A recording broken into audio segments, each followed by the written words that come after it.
The wind howled like a wounded animal across the frozen landscape, and Violet Everly knew with absolute certainty that she was going to die out here in this godforsaken wilderness if she did not find shelter within the next hour. She had been riding toward Eureka, California with a supply wagon when the blizzard had struck without warning, separating her from the wagon master and the other travelers in a matter of minutes. That had been yesterday morning, or perhaps the morning before. Time had lost all meaning in the endless white that surrounded her, swallowing the world whole. Her horse had collapsed beneath her sometime during the first night, the poor creature simply giving up against the relentless assault of wind and snow. Violet had tried to stay with the animal, using its body for warmth, but when morning came and the horse had frozen solid, she knew she had to keep moving or suffer the same fate. She wrapped herself in every piece of fabric she could salvage from her saddlebags and stumbled forward into the storm, praying that she was still heading toward civilization and not deeper into the mountain wilderness. Back in Eureka, Kieran Murphy stood in the doorway of the general store, his jaw set in a hard line as he listened to the wagon master explain how one of the passengers had been lost in the blizzard. The other travelers had made it to town 2 days ago, battered and half frozen, but grateful to be alive. They had assumed the young woman was dead, that no one could survive more than a few hours in conditions like that. Kieran did not accept that assumption. He had been raised in these mountains, had learned to track and hunt before he could read, and he knew that people could survive against impossible odds if they had the will and a bit of luck.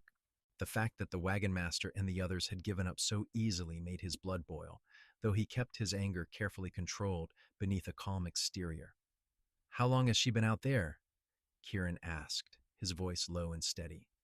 "3 days now," the wagon master replied, shaking his head. "I am sorry, but there is no way she could have made it. The storm has been too fierce, and she did not have proper supplies for mountain weather. We thought she would catch up, but when she never appeared, we had to assume the worst." Kieran turned away without another word and headed toward the stable where he kept his horse. The blizzard had finally broken that morning, leaving behind a world of pristine white that stretched as far as the eye could see. The temperature had dropped even further with the clearing skies, which meant that if the woman was still alive, she would not be for much longer. Every minute counted now. He gathered supplies with the efficiency of long practice, packing extra blankets, dried meat, water, whiskey, and kindling into his saddlebags. His horse, a sturdy bay gelding named Ranger, stood patiently as Kieran saddled him and checked every strap twice. They had been through rough country together before, and the horse seemed to sense the urgency in his movements. The town sheriff, an older man named Tom Dawson, caught up with Kieran as he was preparing to mount. "You are going after her, then?" "I am." "Kieran, son, I admire what you are trying to do, but 3 days in that storm, she is gone. You will just be risking your own neck for nothing." Kieran swung into the saddle and looked down at the sheriff. "If it was your daughter out there, would you want someone to give up on her?" The sheriff had no answer for that. He stepped back and watched as Kieran rode out of town, heading northwest toward the area where the wagon train had encountered the blizzard. Several townspeople had gathered to watch, and Kieran could feel their skeptical gazes on his back. Let them think what they wanted. He had never been the kind of man who needed approval or validation from others. The trail was difficult to follow with all the fresh snow, but Kieran had a good sense of where the wagon train would have been traveling. He pushed Ranger hard, but not recklessly, knowing that he would be no good to anyone if his horse went lame or exhausted. The sun was bright overhead, glittering off the snow with an intensity that made his eyes water, even through the brim of his hat. By midday, he found what remained of the wagon train's trail, the deep ruts now filled with snow, but still visible as slight depressions in the otherwise smooth surface. He followed these for another hour before finding the spot where the tracks became confused and scattered, evidence of the panic that had set in when the storm hit hardest. This was where she had been separated from the others. Kieran dismounted and studied the ground carefully, looking for any sign of which direction she might have gone. The wind had scoured away most traces, but he finally spotted what might have been a horse's hoofprint, partially filled with snow, but still distinct enough to give him a direction. She had been heading east, away from the trail and deeper into the foothills. That was bad. If she had stayed near the trail, she would have had a chance of finding her way to shelter or being spotted by other travelers. But going east meant she had gotten completely turned around in the storm, heading away from Eureka and toward increasingly rough terrain. Kieran remounted and urged Ranger forward, following the faint traces when he could find them and relying on intuition when he could not. The sun was beginning to sink toward the western horizon when he found the frozen horse. The animal lay on its side, covered with a light dusting of fresh snow, its eyes glazed and empty. Kieran felt a mix of emotions at the sight. It confirmed he was on the right trail, but it also meant the woman had been on foot for at least 2 days, possibly 3. The chances of survival dropped dramatically without a horse for warmth and transportation. He studied the area around the dead horse, looking for footprints or any other indication of which way she had gone. The snow here was wind-packed and hard, making tracks difficult to spot, but eventually he found a few scuff marks heading roughly northeast. She was still moving in the wrong direction, taking herself farther from safety with every step. Kieran knew he should make camp soon. Traveling in the dark was dangerous, and he needed to keep himself and his horse fresh if he was going to have any chance of success. But something drove him forward, some instinct that told him time was running out. He had brought a lantern, and once the sun set, he lit it and continued on, letting the flickering light guide his way. Violet had stopped shivering sometime during the 3rd day, and she knew that was a very bad sign. Her father had been a doctor back in Illinois, and she had picked up enough medical knowledge to understand that when the body stopped shivering, it meant it was giving up the fight to stay warm. She was moving through a strange, detached state now, her thoughts drifting like snowflakes in the wind. She had tried so hard to stay alive. She had walked until her feet were numb and her legs could barely hold her weight, then forced herself to walk more. She had eaten the last of her food on the 2nd day and melted snow in her mouth for water. She had searched desperately for any kind of shelter, but there was nothing out here except endless white and the dark silhouettes of pine trees. Now, as the 4th night descended, Violet finally admitted to herself that this was the end. She had run out of strength and will. Her body would not obey her commands anymore, and her mind kept slipping into strange dreams, even while she was still walking. She thought of her mother, who had died of fever when Violet was 12. She thought of her younger sister, waiting for her in San Francisco. She thought of all the things she would never get to do, the life she would never live. Violet stumbled and fell face first into the snow. She tried to push herself up, but her arms would not support her weight. The snow was not even cold anymore. It felt almost warm, like a feather bed. She could just rest here for a minute, just close her eyes for a little while. That was when she saw the light. At first, she thought it was a hallucination, another trick her dying mind was playing on her. But the light kept moving, swinging back and forth in a steady rhythm that suggested a lantern carried by someone on horseback. Violet tried to call out, but her voice was barely a whisper, instantly swallowed by the wind. She tried again, putting every last bit of strength she had into it. "Help!" The word came out as a croak, pathetically weak, but the light stopped moving. For a long moment nothing happened, and Violet felt despair wash over her. But then the light began moving again, this time directly toward her, and she heard the sound of hoofbeats on the packed snow.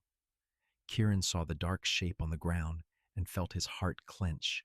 He dismounted before Ranger had fully stopped and ran the last few yards, dropping to his knees beside the fallen figure.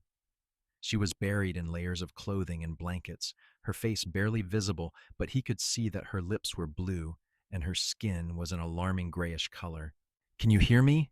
he asked, pulling off his gloves so he could check for a pulse at her neck. It was there, faint and irregular, but present. Relief flooded through him so intensely it was almost painful. Violet's eyes fluttered open, and she looked up at the stranger kneeling beside her. She could not make out his features clearly in the darkness, but she could see that he had a strong jaw and broad shoulders, and his eyes were filled with an intensity that cut through the fog in her mind. "I found you," he said. and his voice was like an anchor, something solid and real in a world that had become nothing but cold and white and death. You are going to be all right. I am going to get you warm. He lifted her as though she weighed nothing, carrying her to his horse. Violet wanted to protest that she could walk, but they both knew that would be a lie. He set her carefully on the ground, propped against a tree, and then moved with swift efficiency to build a fire. He had brought kindling that was already dry, and within minutes he had flames crackling to life. Kieran knew the danger of warming someone too quickly when they were this far gone into hypothermia, but he also knew that without warmth she would die regardless.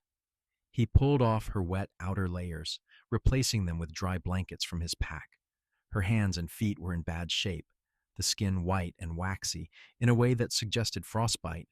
"What is your name?" he asked, as much to keep her conscious as to actually know. "Violet," she managed through chattering teeth. "Violet Everly." "I am Kieran Murphy. Just hold on, Violet. You have survived 3 days in a blizzard, which makes you about the toughest person I've ever met. You are not going to give up now." He built up the fire higher and then did something that might have seemed improper under other circumstances, but was simply necessary now. He removed his own coat and wrapped himself in a blanket, then pulled Violet close against his chest, sharing his body heat with her. She was so cold that it was like holding a block of ice, and he could feel her shivering returning as her body slowly warmed. That was good. Shivering meant her body was still fighting. Violet drifted in and out of consciousness through the night.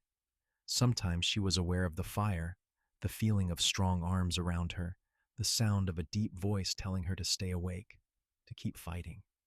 Other times she was back in Illinois, sitting in the parlor with her mother, or riding in the wagon toward California with dreams of a new life filling her head.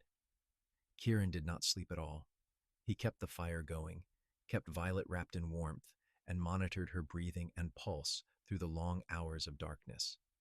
He gave her water when she was coherent enough to swallow, just small sips to avoid overwhelming her system.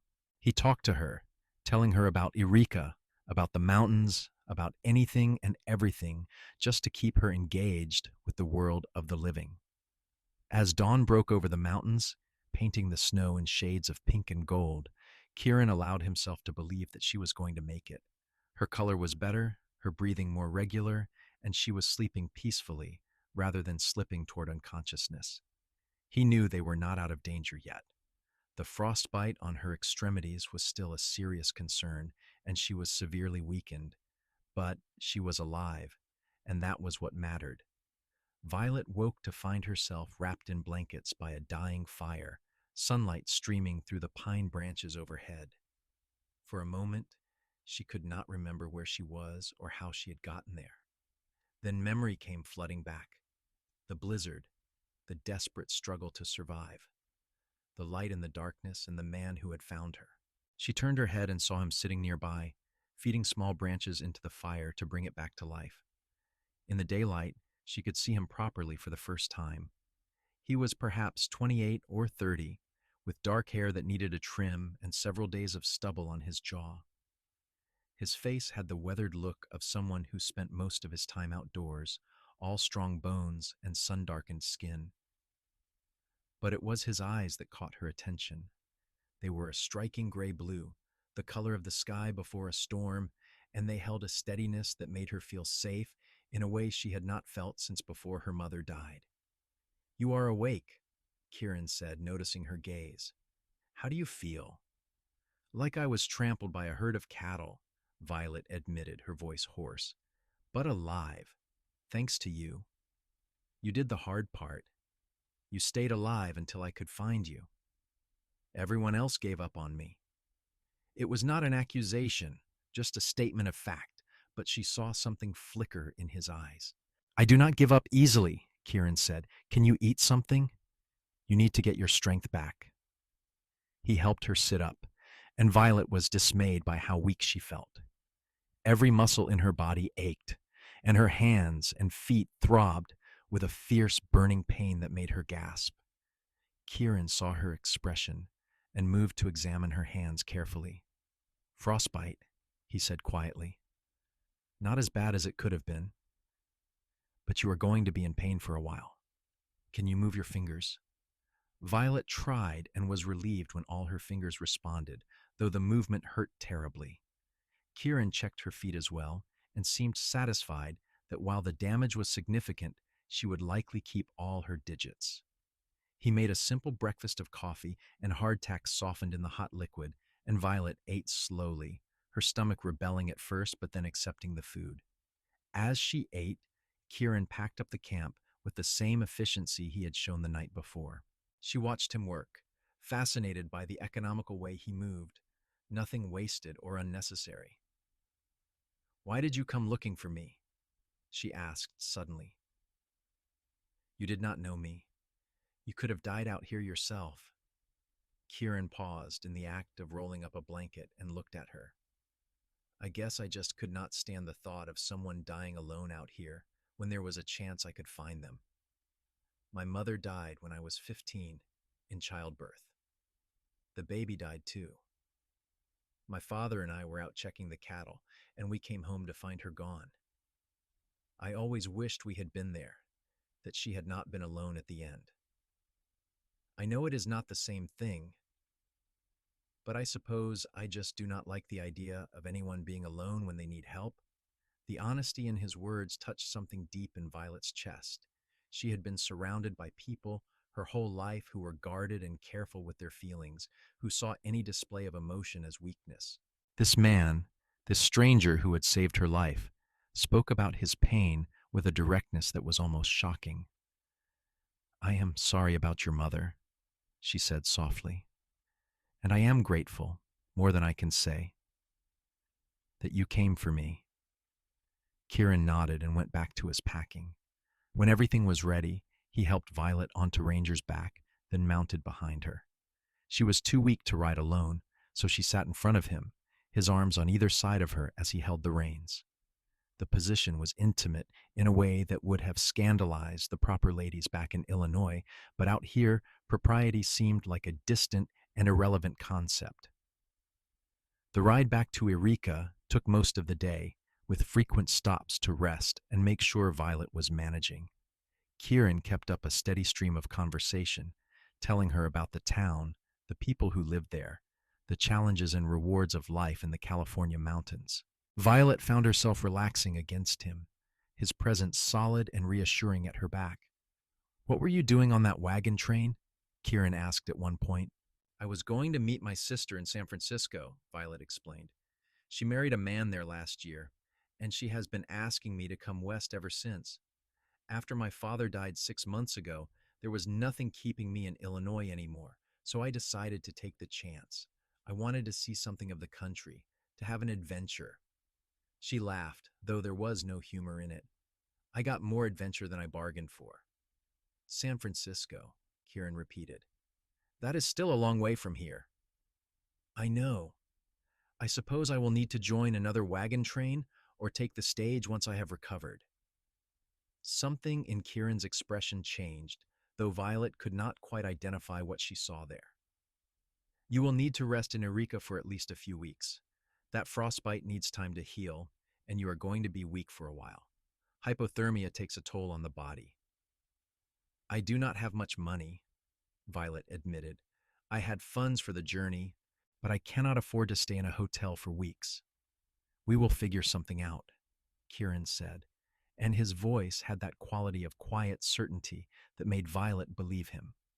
They reached Eureka as the sun was setting, the town emerging from the wilderness like a small collection of defiant human structures pushing back against the vast emptiness of nature. Word of their approach must have spread quickly because people came out of buildings and houses to watch as Kieran rode down the main street with Violet cradled in front of him. He took her directly to the doctor's office, a small building near the center of town. Dr. Samuel Harrison was a gray-haired man in his 60s who had seen just about everything in his years on the frontier. He examined Violet thoroughly while Kieran waited outside, and when he emerged, his expression was grave, but not despairing. "She will recover," the doctor told Kieran. "But it will take time. The frostbite is significant. though I do not believe she will lose any fingers or toes. She needs rest, good food, and warmth. A few weeks at minimum before she should even think about traveling.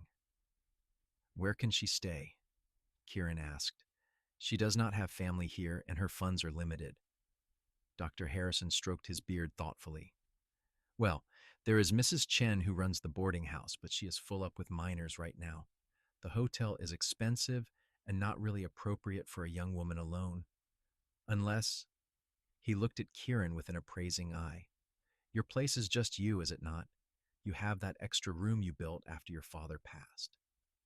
Kieran had been thinking the same thing, but hesitating to suggest it. A single man and an unmarried woman living under the same roof, even with separate rooms, was the kind of thing that would set tongues wagging. But the alternatives were few, and none of them good. It would be the practical solution, Kieran said slowly, if Miss Everly is comfortable with the arrangement. Let me ask her, the doctor said, and disappeared back into the examination room. He returned a few minutes later, with Violet walking slowly beside him, wrapped in a clean blanket. She looked directly at Kieran, her green eyes serious. Dr. Harrison explained the situation, she said. I do not want to impose on your hospitality or damage your reputation, but I also do not see many other options. If you are truly willing to offer me a place to stay while I recover, I would be grateful and would do my best to earn my keep. You do not need to earn anything, Kieran said. You nearly died out there. The least this town can do is provide you a safe place to recover, and anyone who wants to gossip about it can answer to me. There was a note of steel in his voice that made Violet believe he could and would back up that statement. She nodded, accepting the arrangement. Kieran's house was a 10-minute walk from the center of town, a sturdy log structure set back against a hillside with a view of the valley below. It was larger than Violet had expected, with a main living area that included a kitchen and sitting space and 2 bedrooms off to one side. Everything was neat and well maintained, though it had the sparse, utilitarian quality of a space occupied by someone who spent more time working than dwelling on domestic comforts. Kieran showed Violet to the spare room, which contained a bed, a dresser, and a washstand. It is not fancy, he said, but it is clean, and the roof does not leak. You should rest. I will bring you something to eat in a little while. Violet sank onto the bed, her body screaming with exhaustion. Kieran, she said as he turned to leave, thank you for everything. I know I have said it before, but I do not think I can say it enough. He looked back at her, and for a moment something passed between them, an understanding that went deeper than words. Rest, he said again, and closed the door softly behind him. The first week in Kieran's house passed in a blur of sleep and slow recovery. Violet spent most of her time in bed, her body demanding rest as it healed from the trauma it had endured. Kieran proved to be a surprisingly good caretaker, bringing her meals at regular intervals, checking on her frostbite, and even sitting with her in the evenings to keep her company. They talked during those evening visits, really talked in a way Violet had rarely experienced with anyone. Kieran told her about growing up in the mountains, about learning to hunt and track from his father, about the loneliness that came with living in such isolated country. Violet shared stories of her childhood in Illinois, of her father's medical practice, of her dreams of seeing more of the world. Why did you stay here after your father died? Violet asked one evening. You could have gone anywhere, done anything. Kieran was silent for a long moment, staring into the small fire that burned in the fireplace. I suppose because this is home, he finally said. My parents are buried here. I know every trail and valley for 50 miles around. I know the people, know the rhythm of the seasons. Leaving would have felt like abandoning something important. Does that make sense? It does, Violet said. I think I was too quick to leave Illinois. I thought a change of place would fix something inside me, but I am starting to understand that you carry your griefs with you no matter where you go. That is true, Kieran agreed. But sometimes a new place gives you room to figure out how to carry them better, how to make peace with the past, and build something new. By the second week, Violet was strong enough to leave her room and move around the house. Her frostbite was healing well, though her fingers and toes were still tender and discolored. She insisted on helping with cooking and cleaning, needing to feel useful rather than like a burden. Kieran protested at first, but he quickly learned that Violet was stubborn when she set her mind to something. They fell into a routine that felt surprisingly natural. Kieran would rise early and tend to his work, which included running a small ranch operation with cattle and horses. Violet would prepare breakfast and take care of the house, then spend the afternoons reading books from Kieran's modest library or mending clothes. In the evenings, they would eat together and talk, or sometimes just sit in comfortable silence. The townspeople of Eureka had reacted to the arrangement with a mixture of curiosity, approval, and disapproval, depending on the individual. The doctor and the sheriff both thought it was sensible given the circumstances. Mrs. Chen, who ran the boarding house, thought it was scandalous and said so loudly and often. Most people fell somewhere in between, willing to give them the benefit of the doubt, but watching carefully for any sign of impropriety. Violet found that she did not care much what the townspeople thought. She was too busy discovering that she genuinely enjoyed Kieran's company, that his quiet strength and steady presence made her feel more at ease than she had felt in years. She caught herself watching him sometimes, admiring the way he moved, the competence in his hands as he worked, the rare smile that transformed his serious face. She was falling for him, she realized one morning as she watched him chop wood in the yard, his breath misting in the cold air. The realization should have frightened her, but instead it felt right, like something that had been inevitable from the moment he had found her in the snow. Kieran was experiencing his own revelation. He had lived alone for years, had convinced himself that he preferred solitude, that the company of others was more trouble than it was worth. But having Violet in his house had awakened something in him that he had thought long buried. He looked forward to coming home now, to seeing her smile when he walked through the door, to hearing her laugh at something he said. He admired her strength, the way she had survived the impossible and then refused to let the trauma break her spirit. He was falling in love with her, and the knowledge terrified him. She was recovering, getting stronger every day, and soon she would be well enough to continue her journey to San Francisco. She had a sister waiting for her there, a life she had planned before fate and a blizzard had intervened. What right did he have to ask her to give that up? What could he offer her except a hard life in a small mountain town? The tension between them grew as the third week began. They were both aware of it, this pulling force that drew them together, even as practical concerns tried to keep them apart. They found excuses to touch, hands brushing as they passed dishes at dinner, shoulders pressing together as they sat on the porch in the evening. The air between them felt charged, electric with possibility and uncertainty. The breaking point came on a clear, cold afternoon when Kieran was teaching Violet to shoot. She had expressed interest in learning, saying that her experience in the blizzard had taught her the value of being able to take care of herself.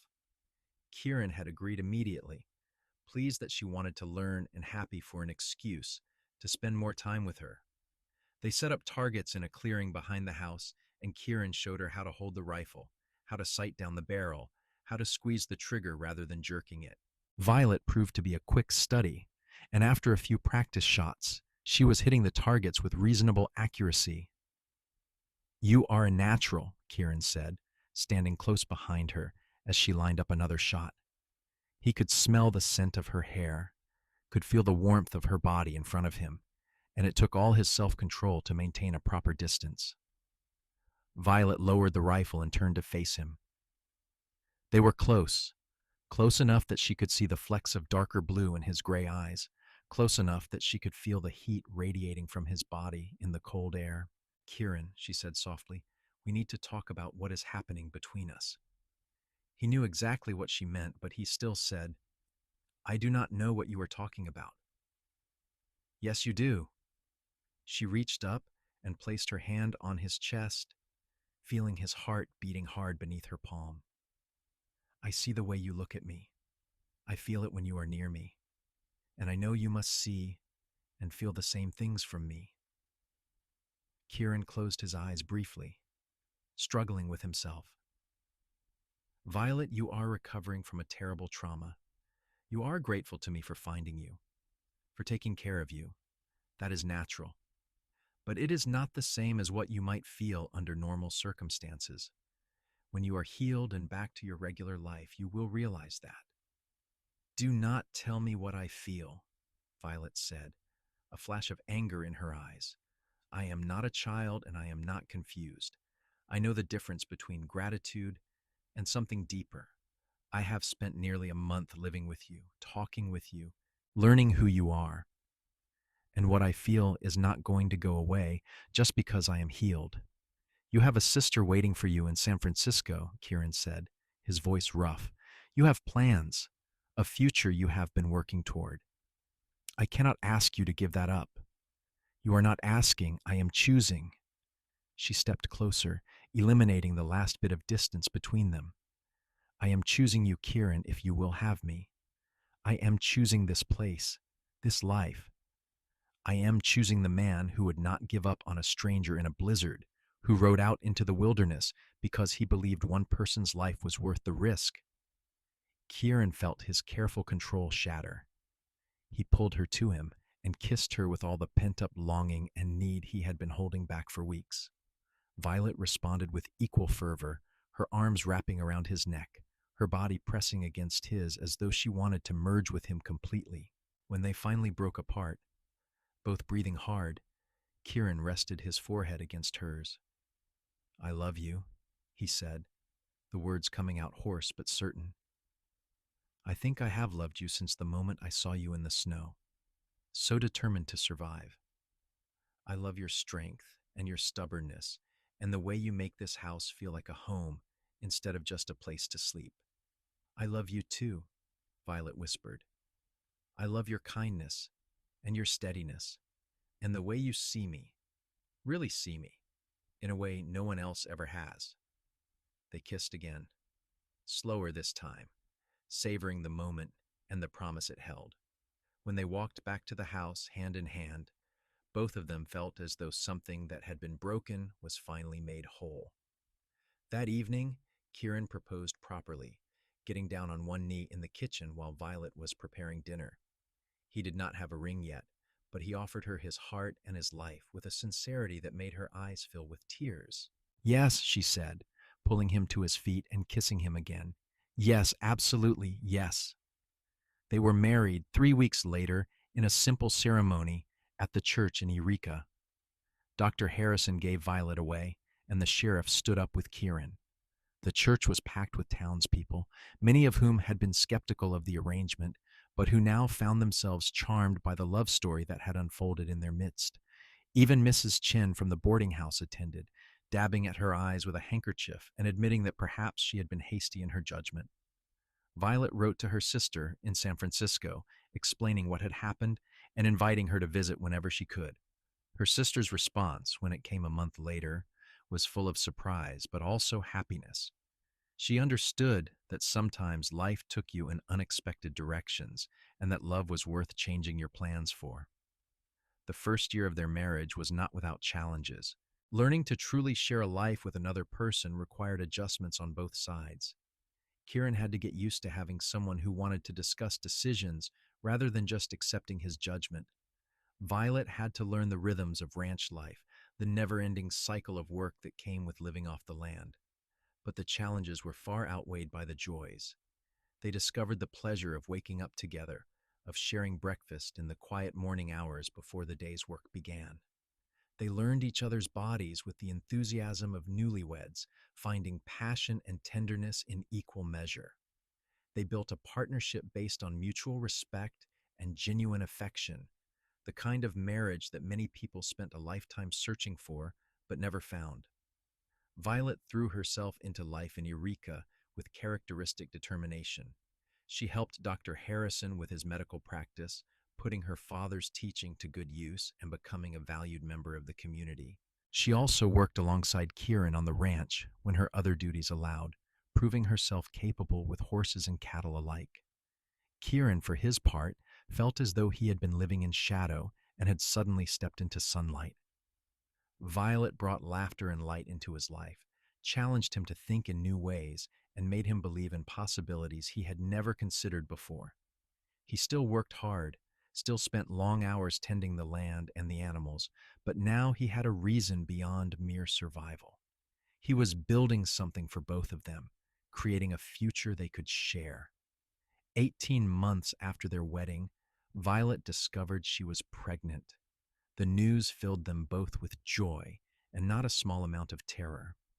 They were far from any major city, and childbirth on the frontier was always dangerous. But Dr. Harrison had delivered dozens of babies over the years, and Violet's medical knowledge gave her some comfort about what to expect. Kieran became even more protective, if that was possible, fussing over Violet in a way that she found both endearing and occasionally annoying. He insisted she rest more, eat more, and avoid any strenuous work. Violet tolerated his hovering for the most part, understanding that it came from love and the memory of his own mother's death in childbirth. "I am not made of glass," she told him one evening, when he had tried to prevent her from carrying a basket of laundry. "Women have been having babies since the beginning of time, and most of them survive just fine." "But you are not most women," Kieran said seriously. "You are my wife, and I cannot lose you. I would not survive it." Violet softened at the raw honesty in his voice. She took his hand and placed it on her slightly rounded belly, where the baby was beginning to make its presence known. "You are not going to lose me. I am strong, remember? I survived 4 days in a blizzard. I can certainly handle childbirth." The baby came on a warm June evening, arriving with remarkable speed for a first child. Kieran paced outside while Dr. Harrison and Mrs. Chen attended to Violet, and he nearly broke down the door when he heard the baby's first cry. Dr. Harrison emerged with a broad smile and invited him in to meet his son. Violet was pale and exhausted, but radiant with joy as she held the tiny bundle. "Kieran," she said softly, "meet your son." Kieran approached the bed with something like awe, looking down at the impossibly small person in his wife's arms. The baby had a shock of dark hair, and when he briefly opened his eyes, they were the same gray-blue as Kieran's own. Something shifted in Kieran's chest, a fierce protectiveness and love that was almost overwhelming in its intensity. "What should we name him?" Violet asked. They had discussed names, but had not settled on anything definite. Kieran looked at his son, and then at his wife, and the answer came to him with perfect clarity. "James," he said. "James Andrew Murphy, after my father and yours." Violet's eyes filled with tears. "That is perfect." Life with a baby was exhausting and chaotic and wonderful in ways they had not anticipated.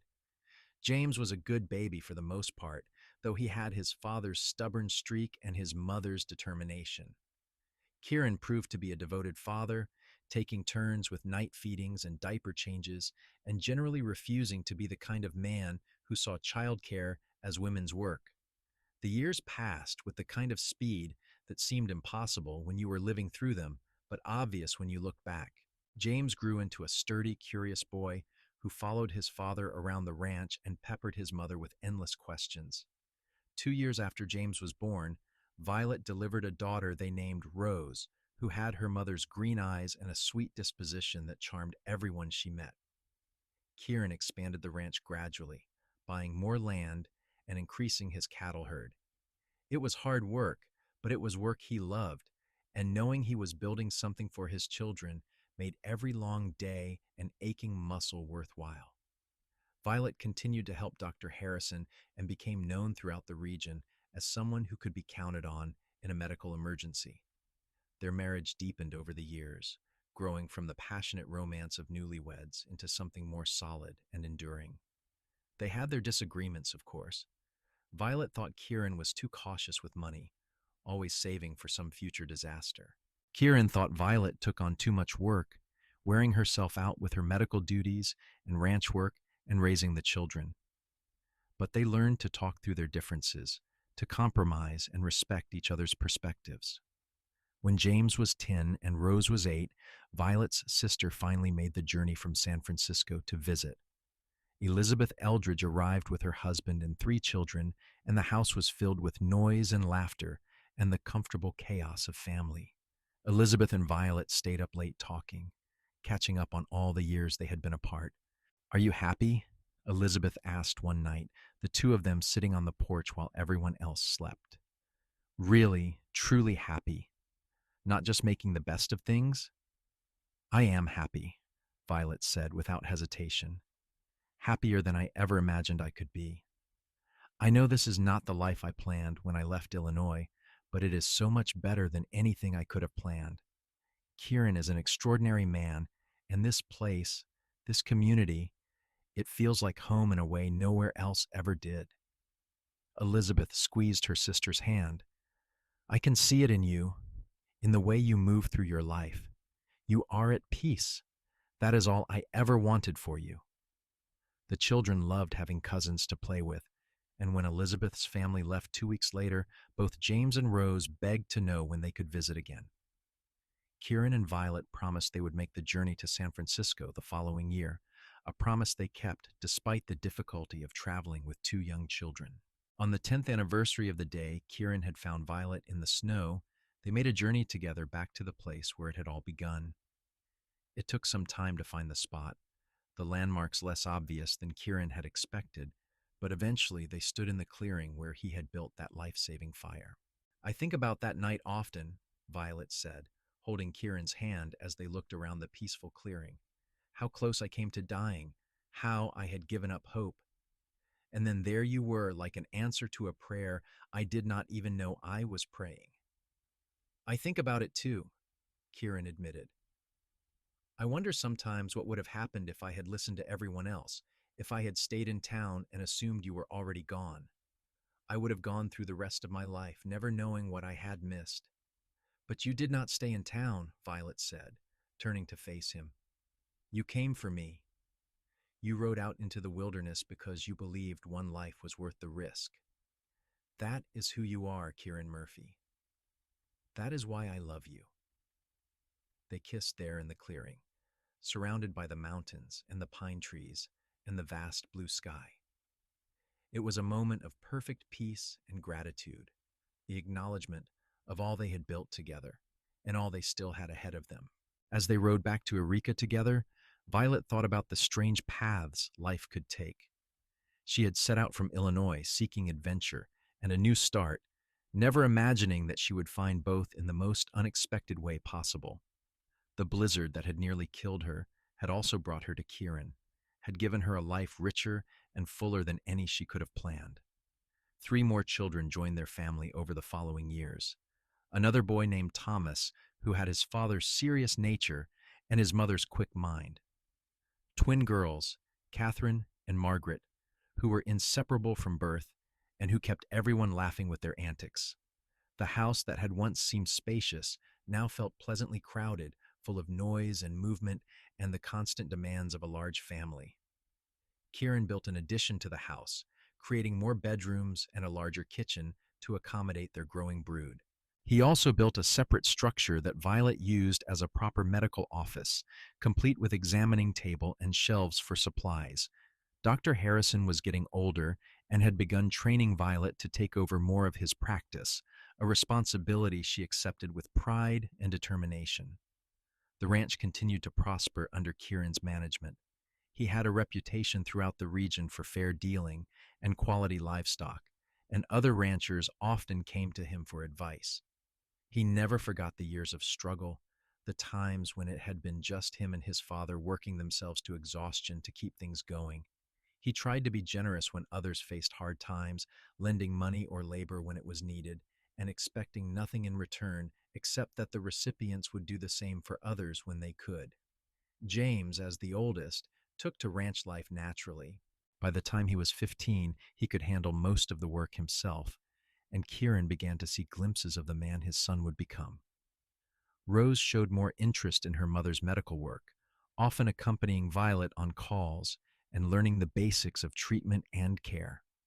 The younger children were still finding their own paths, but Kieran and Violet made sure each of them knew they were supported in whatever they chose to pursue.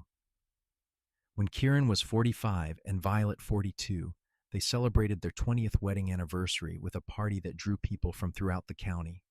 The house and yard were filled with friends and neighbors, all of whom had stories to tell about Kieran and Violet, about their generosity and kindness, and the example they set for what a marriage could be. Sheriff Dawson, now long retired but still sharp as ever, raised a glass in a toast. I remember when this stubborn fool rode out into a blizzard to look for a woman everyone else had given up for dead. I thought he was crazy, risking his life like that. But he proved me wrong, proved all of us wrong. He found Violet, and in doing so, he found himself. They have built something rare and precious together, a partnership based on love and respect and genuine friendship. Here's to 20 more years, and 20 beyond that. The crowd cheered and drank, and Kieran pulled Violet close, kissing her soundly despite the catcalls and laughter from their children. They had built something precious indeed, a life neither of them could have imagined, but both of them cherished with everything they had. The years continued to unfold, with their mix of joy and sorrow, triumph and challenge. Violet's sister Elizabeth passed away unexpectedly from a fever, leaving Violet heartbroken but determined to stay connected with her nieces and nephews. Dr. Harrison died peacefully in his sleep at the age of 78, and Violet took over his practice completely, becoming the primary doctor for Eureka and the surrounding area.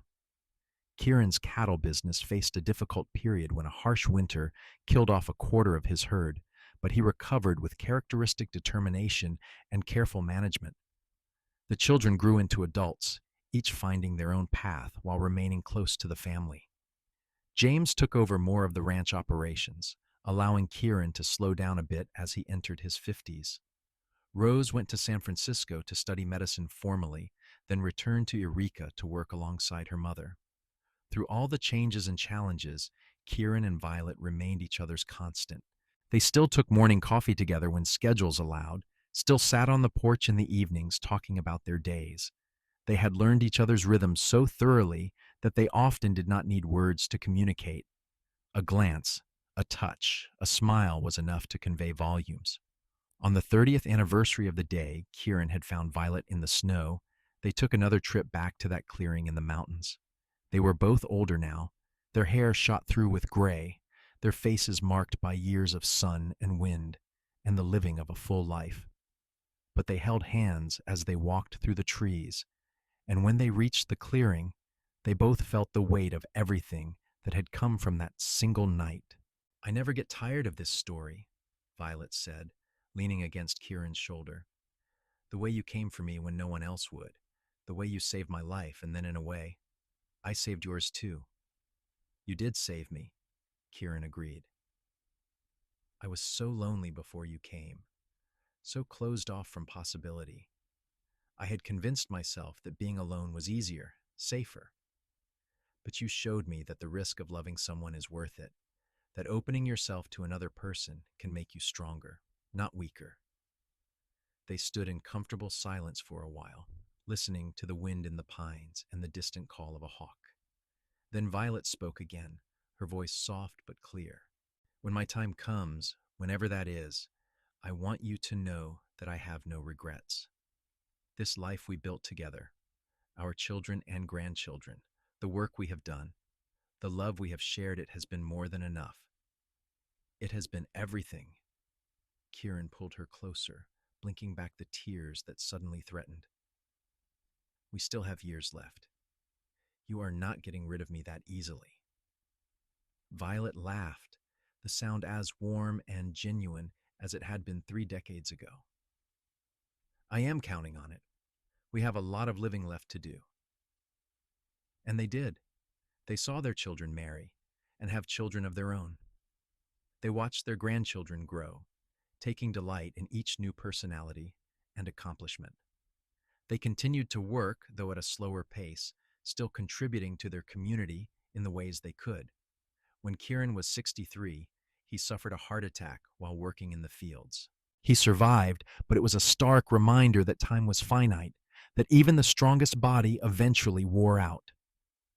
Violet nursed him through the recovery with the same determination she had shown in everything else, and Kieran found himself marveling once again at her strength.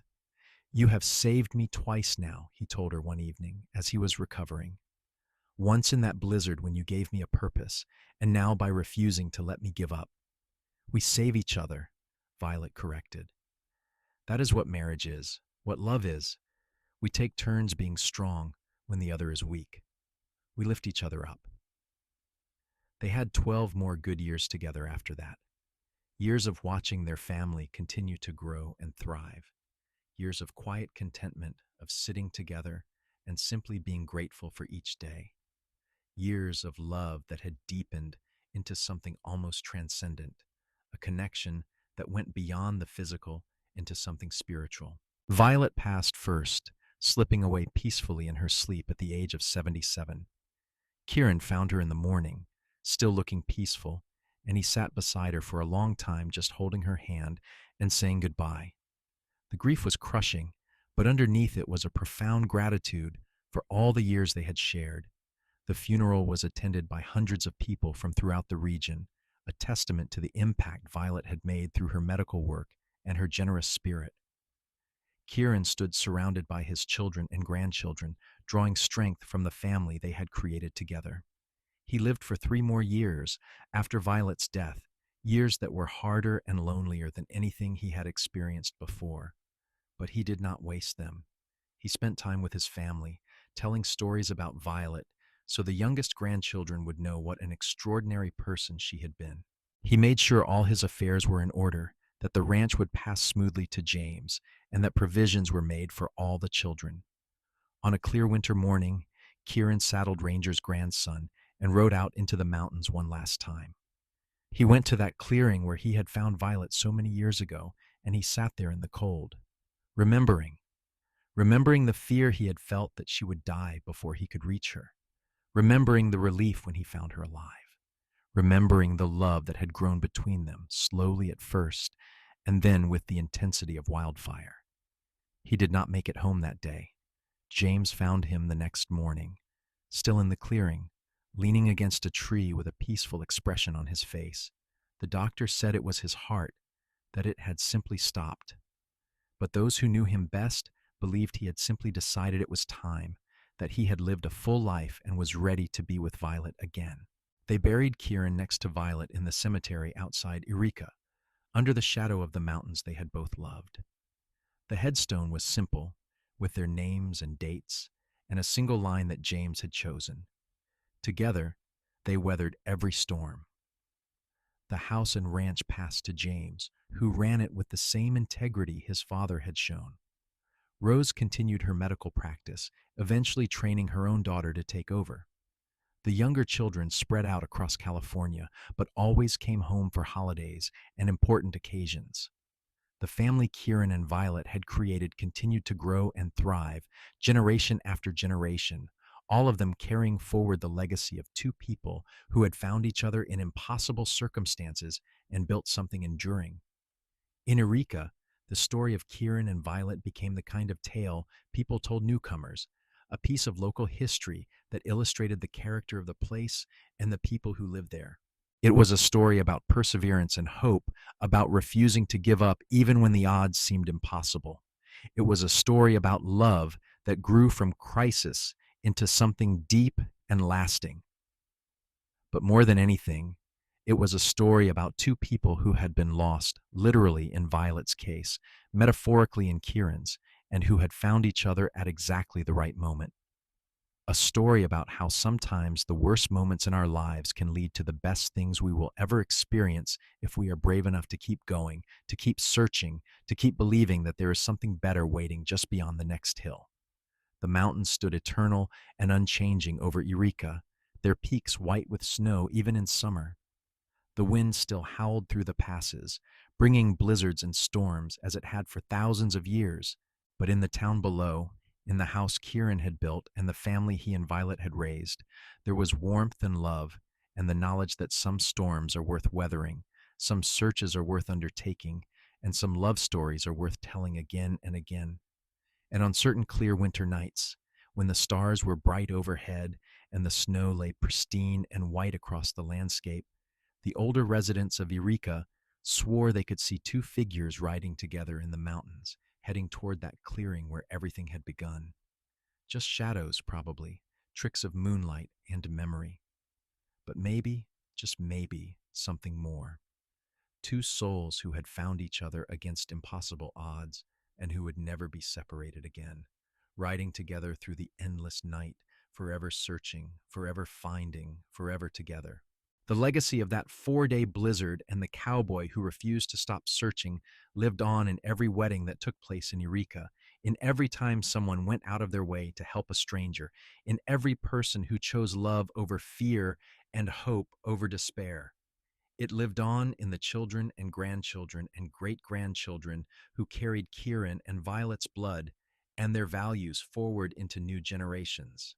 It was a reminder that the best stories are the true ones, the ones where ordinary people do extraordinary things because they cannot imagine doing anything else, where a cowboy rides out into a blizzard not for glory or reward, but because someone needs help and he cannot live with himself if he does not try, where a woman survives 4 days in impossible conditions through sheer will and determination, fighting for a life she does not even know yet that she wants, and where two people, thrown together by circumstance and survival, discover that sometimes fate knows exactly what it is doing, even when we do not, that sometimes being lost is the only way to be found, that sometimes the greatest love stories begin not with love at first sight, but with one person refusing to give up on another, even when that person is a stranger, even when the odds are impossible, even when everyone else says it is too late. Kieran Murphy never stopped searching until he found Violet Everly, and in finding her, he found everything he had been missing without even knowing it. And Violet, lost in a blizzard for 4 days straight, survived long enough to meet the man who would become her entire world. Together, they proved that love is not just something that happens to us, but something we choose, something we fight for, something we build one day at a time across the span of years. Their story ended, as all stories must, with death and grief and the natural passage of time. But it also never ended, living on in memory and legacy, and in the very bones of the community they had helped build. In Eureka, California, in the shadow of the mountains, the story of Kieran and Violet remained a beacon, a reminder of what is possible when we refuse to give up, when we keep searching, when we believe that one person's life is worth any risk, any sacrifice, any effort. And in the end, that was the truest measure of their love, not just what they meant to each other, though that was considerable, but what they represented to everyone who knew them. They were proof that the world, for all its harshness and difficulty, still had room for heroes, that ordinary people doing extraordinary things out of love and compassion could change lives, build communities, and leave behind something that mattered. The blizzard had tried to take Violet's life. Kieran had refused to let it. From that simple act of defiance against fate and circumstance, everything else had flowed. A marriage, a family, a legacy that would endure for generations. All because one cowboy would not stop searching and one woman would not stop fighting. And together, they built something that not even death could diminish. Their headstone in the Eureka Cemetery became a place where people would sometimes stop, especially young couples just starting out, to pay their respects and draw inspiration. The inscription, "Together they weathered every storm," was more than just words carved in stone. It was a promise, a challenge, and a hope. A reminder that love is both the destination and the journey, both the question and the answer, both the storm and the shelter from the storm. And so the story of Kieran Murphy and Violet Everly lived on, as timeless and enduring as the mountains themselves, a testament to the power of love, perseverance, and the simple refusal to give up on another human being. In a world that could be hard and unforgiving, they had created softness and grace. In a place defined by isolation and difficulty, they had built connection and community. And in doing so, they had proved that sometimes the greatest adventures, The truest loves and the most meaningful lives come not from the plans we make, but from the detours we take, the storms we survive, and the people we refuse to abandon, even when all hope seems lost. Their love story was not just their own. It belonged to everyone who heard it, everyone who was inspired by it, everyone who chose to keep searching when it would have been easier to give up. It was a gift they gave to the world, proof that miracles do happen, that true love does exist, and that sometimes, just sometimes, getting lost is the only way to find exactly where you are supposed to be.